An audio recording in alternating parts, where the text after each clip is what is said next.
let me get to this question real quick from Jack Jam. Jim, he actually sent in the question, and I guess I'll end the podcast on this. He says, in your opinion, what are the most important games in the Zelda series? Damn, damn.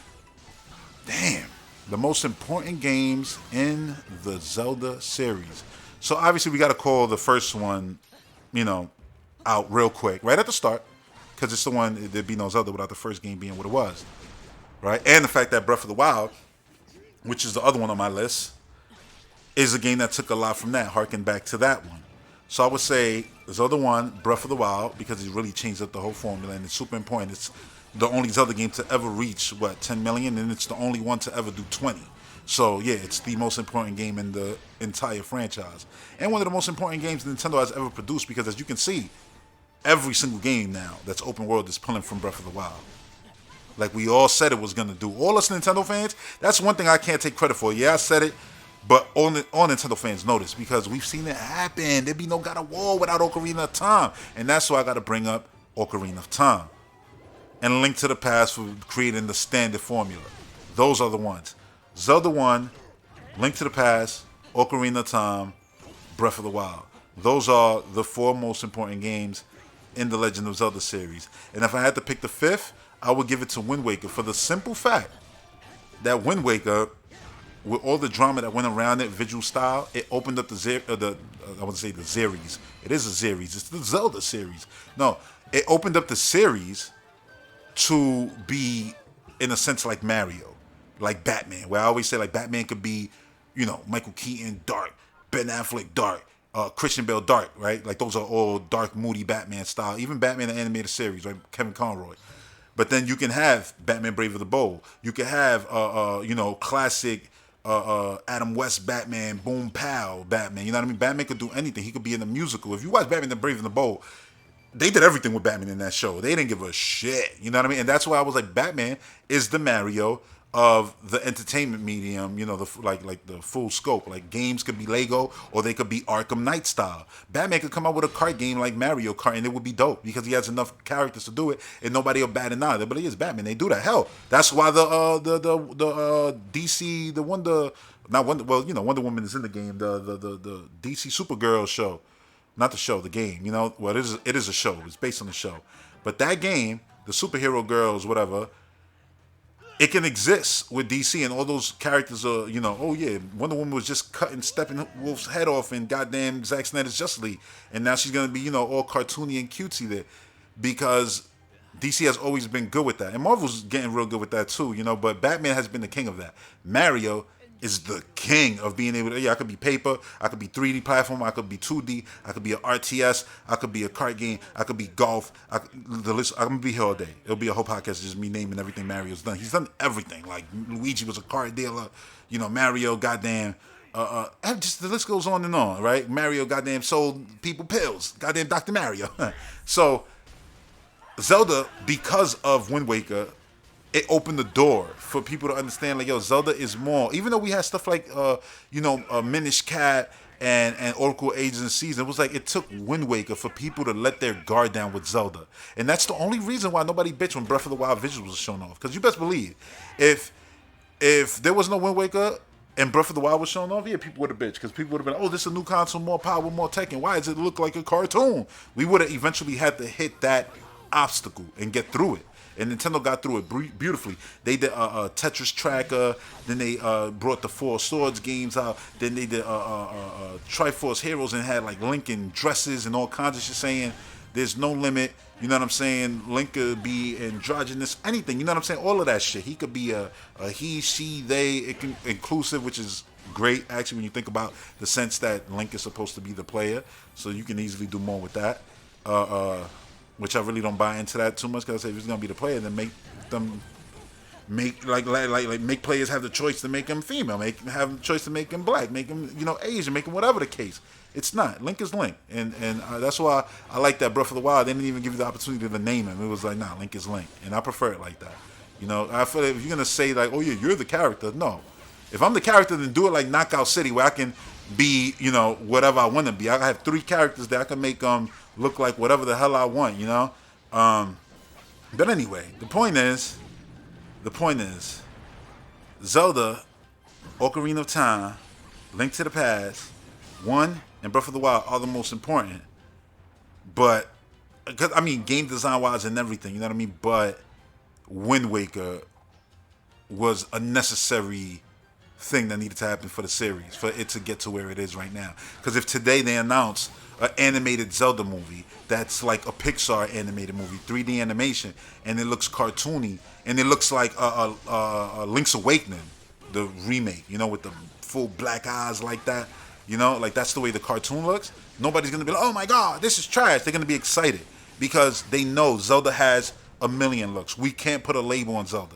You know what I'm saying? Like, you could be loving Breath of the Wild art style right now.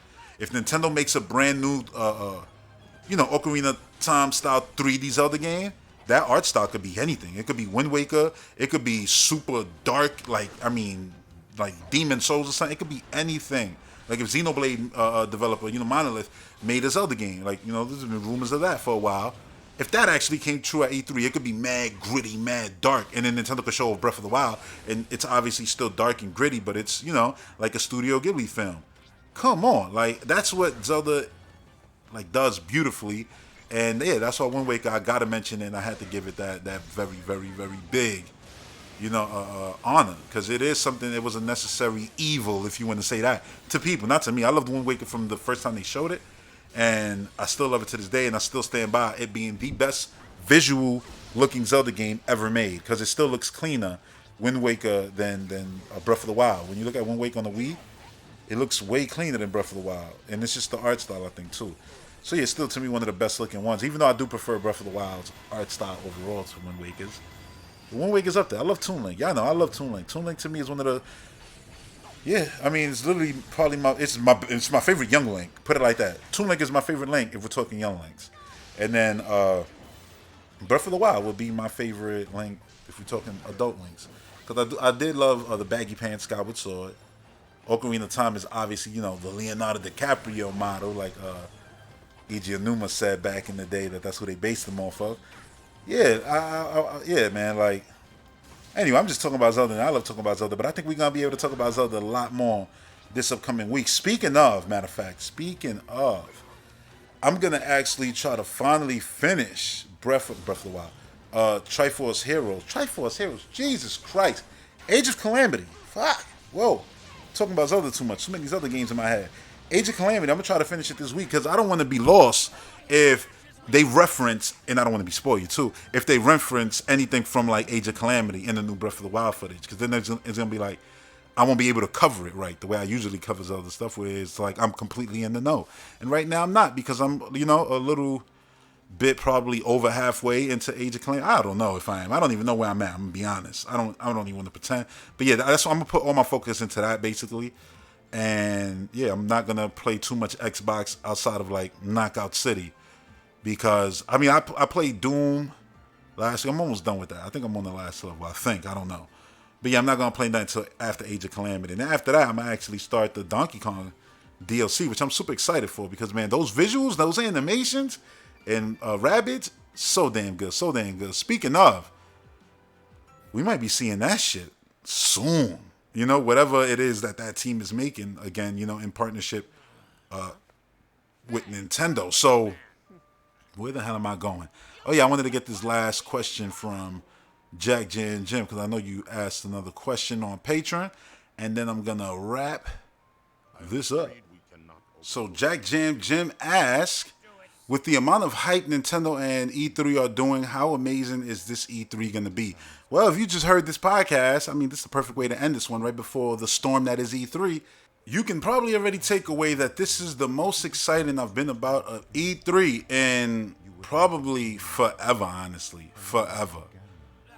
Honestly. The last time I was this excited about an E3 was the Breath of the Wild one, where it was only going to be Breath of the Wild, where people were going into it, man, down.